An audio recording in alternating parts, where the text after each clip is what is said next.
Wow, I really don't even know what to say. This latest Demon Slayer chapter was just so damn weird. Muzan, in recognizing the sun to be rising, went into full panic mode and suddenly mustered the strength to push everyone away from him. Everyone except Tanjiro, who kept holding on. Now, this of course wasn't without sacrifice, as Tanjiro lost an entire arm in the process. And although the chapter gets progressively weirder, this alone was kinda strange to me. I mean, this is the final arc of the series. The manga is wrapping up with these events, and rather than Tanjiro losing a limb in some memorable way, he loses it to this. Now, I'm sure the anime will do the heavy lifting and make this a bit more interesting, but I don't know, this felt like an excuse to take his arm all of a sudden at the very butt end of this arc. But anyways, like we said, Tanjiro isn't going anywhere and began attempting to bring about a bright red blade, something he was only able to bring about with the aid of the also one-armed Gyu. And this really hurt the demon, but not nearly as much as the sun did, as he began to burn. And being the coward that he is, Muzan began to question his best course of action. If he became smaller, he'd burn up quicker, but if he became larger, he could use his expanded flesh pretty much like a meat shield. And so this man expanded until he just looks like a giant baby, and it is just so strange.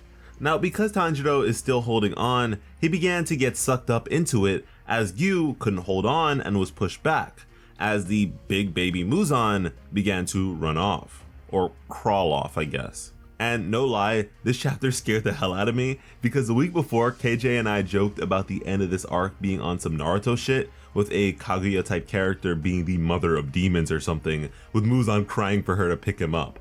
And then we got this, so yeah. While running away, Muzan would yet again face the determination of the Demon Slayers, who'd push entire shelves of books onto him to slow his movements towards the shade.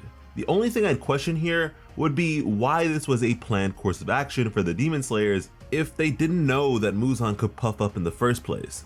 Maybe it was an impromptu decision, but it almost feels too fast for that to be the case, so I'm unsure. I mean, they even began ramming him with a bunch of vehicles, going as far as to push an entire bus onto him.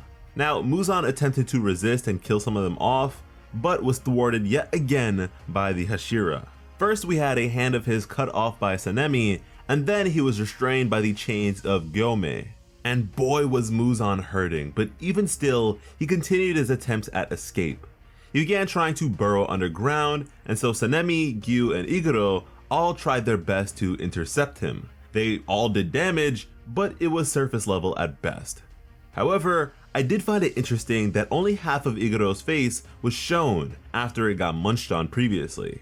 And at that point, Muzan was close to making his way underground, but from within him was still Tanjiro, who, with his red blade, did massive damage to Muzan, who had no choice but to recoil and expose himself once again to the sun, as his body began to crumble before its light. And that was the chapter.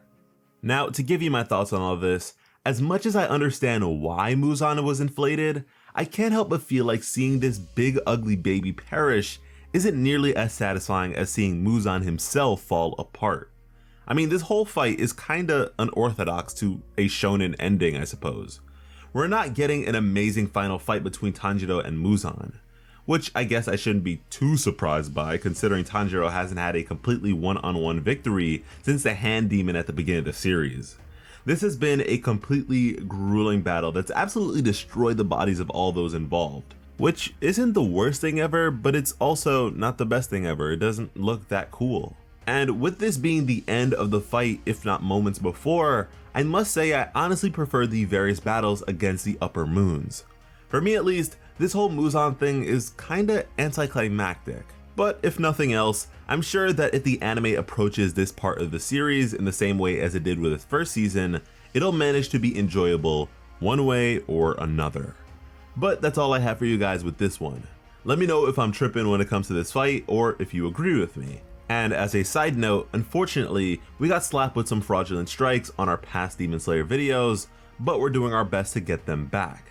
But even still, be sure to subscribe, because if you're looking for some of the best Demon Slayer content on the platform, plot armor has you covered.